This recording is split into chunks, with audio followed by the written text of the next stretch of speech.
You will need to charge your phone and your GPS at some point when you're hiking or backpacking.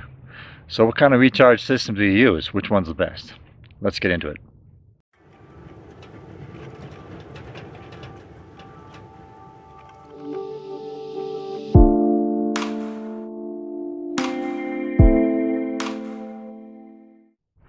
There are a few different options. You can just have a battery bank.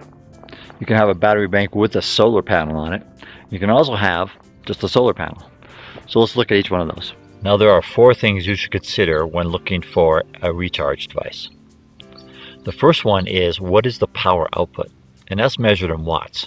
The more wattage you have, the shorter time it will take to charge your device, typically. The second thing is capacity. That's how much power it'll store, and that's measured in milliamp hours. The third thing is weight and size. How much does it weigh and how much space will it take up in my pack? And the fourth thing is charge times. How long will it take to recharge this battery while I'm out on the trail? Now among those 3 options, I have a few devices here that I've used, but there are lots more on the market, probably hundreds of them on the market. But I'm giving you some specs to look at when you're doing your research. First, let's look at battery banks. My first one is this 10,000 milliamp hour Anker device. It's 6.3 ounces and it takes around 5 to 7 hours to charge, depending on what kind of cord you have and depending on what kind of power charger that you have. Now this only has one output on it, and it's about a 10 watt output. And what that means is it will charge my Galaxy, what do I have here? It's a Galaxy S7 Active. It's kind of an older model, but it'll charge it from 0 to 100 maybe about 2 times. If I use maybe 50% of my phone per day, then it'll last me about 4 or 5 days on the trail without having to recharge this again. Now every phone is different. My phone's a little older. Newer phones will charge a little faster and they'll last a little bit longer. Now it also depends on the cable that you use. Make sure your cable is rated for the kind of wattage that you want to use to charge it, and make sure you have a very powerful wattage charger. Now, the power charger I use for this is typically this is another Anker device, and it's 39 watts and it has 2 ports in it. Although they advertise fast charging technology, it still takes a good 5 or so hours to charge this thing. Now the next battery bank that I use is quite a bit bigger. It's twice the capacity. It's 20,000 milliamp hours and it weighs 15.4 ounces. But the neat thing about this one is that it takes just a fraction of the time to charge, even lesser than my Anker 10,000. And that's because it uses a USB-C, and I also use a 65 watt charging device. Now it can take up to 9 hours to charge this thing if you have a lower wattage charger and you have a weaker cord maybe. But the reason I bought this was because of the USB-C and because of the 65 watt option here. I can head into a little town or wherever to recharge along the way, and I can only spend about 3 hours in that town and I'm off on the trail again if that's what I want to do. Now it has 3 different places that you can charge. You can plug 3 different devices in here, and 2 of them are USB-A and the other one is a USB-C. The USB-A is 18 watts. Now if I use my C here, 65 watt output. Now before we get into solar devices, let's talk about solar technology a little bit. I won't get too geeky on you here, but there's some things you need to understand. Now here I am outside my house, next to my DC inverter. So what the DC inverter does is it takes all the DC power from my solar panels up on my roof and converts it over into AC so that we can use it in our house. So how do solar panels produce DC power? Well, you need to understand this because it will inform your decision on what solar power device to buy. Now each solar panel is comprised of a bunch of photovoltaic cells, and what these do is absorb protons from light and they release electrons. Well, that release of electrons, or that movement of electrons, produces electrical current, which is DC power. Now you put a whole bunch of them together and pretty soon you have enough energy to charge your battery bank or your phone, or your GPS unit, or even this entire house. But it's proportional. So a small solar panel will produce small power, which will take longer to charge your devices. Now that wasn't so geeky, was it? No. And they're finicky in a couple other ways. They have to have direct sunlight. That means no clouds on the side, no shady places like I'm at right now, because it really reduces how effective the unit is if you don't have direct sunlight. I mean, like screaming blue skies, no clouds, no shade, right? I'm afraid to look at the sun kind of sun.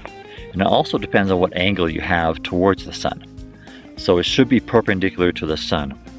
So if the sun's like right on the horizon, you want it like right there. If the sun is way up in the sky, you want your solar panels to be right up, looking right at the sun. Now, any other configuration, it's going to be less effective. So just understand that about the technology. Okay, so the other device that you can get is a power bank with a solar panel on it. This one here is Refuel. It's made by DigiPower, and it's 15,000 milliamp hour capacity. It weighs 13.5 ounces. The charging time for this thing via USB is about 6 to 8 hours or so. Again, depending on what power charger you use and what cablet you have. Now remember what I talked about for the solar panel and the power output.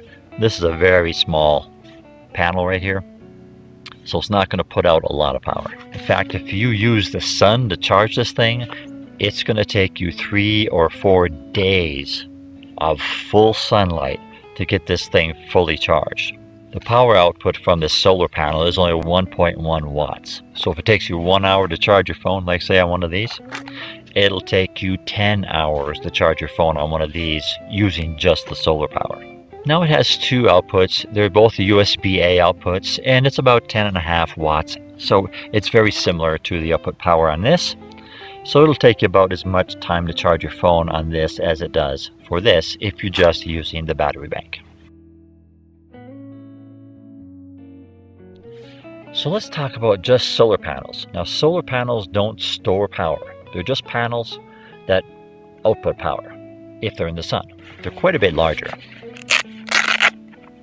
This is my RAV Power 16 watt. They don't make these anymore. You can't buy them anywhere. You have to buy a little bit higher model. And I'll talk about a different one here in a few minutes. But just to show you the size, compared to the Refuel, it's only this big. This thing is quite a bit larger. So what does that tell you? It tells you that it puts out more power. Now I want to talk about a model that's out there on the market. I don't have it, but I just looked up the specs for you. It's the Big Blue 21 watt dual USB solar panel. It weighs 30.2 ounces. It has a 12 watt per output power maximum, 19 for both. Now you're kind of wondering, that's a 21 watt power system. How come it's only 19 watts max? So be careful when you look at these things. When you look at the specs on these things, the 21 watt means that these solar panels are capable of putting out that much power by themselves. Now there's other electronics that are in this system that consume some of that power. So the total wattage output for this thing is only 19 watts as opposed to 21. And when you plug something in, the output is only 12 watts per output. So although it's a 21 watt system, the most you're going to get out of it when you're plugging in one device is 12 watts at a time.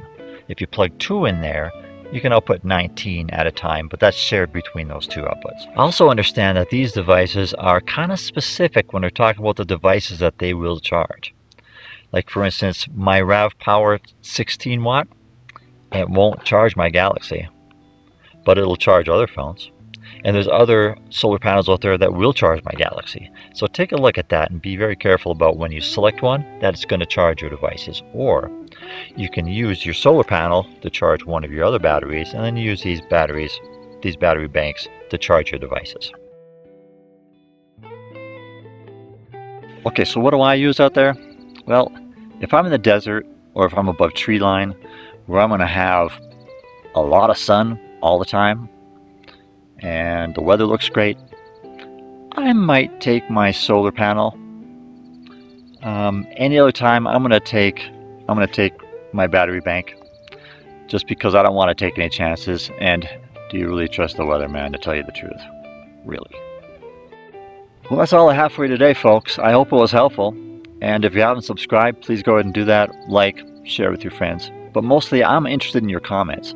I know that a lot of people use a lot of different devices out there, and there's always making new ones, and there's always improving things along the way. And my devices aren't exactly new, so I'd like to know what you're using and how you like it. So I appreciate the comments. Until next time, Icon.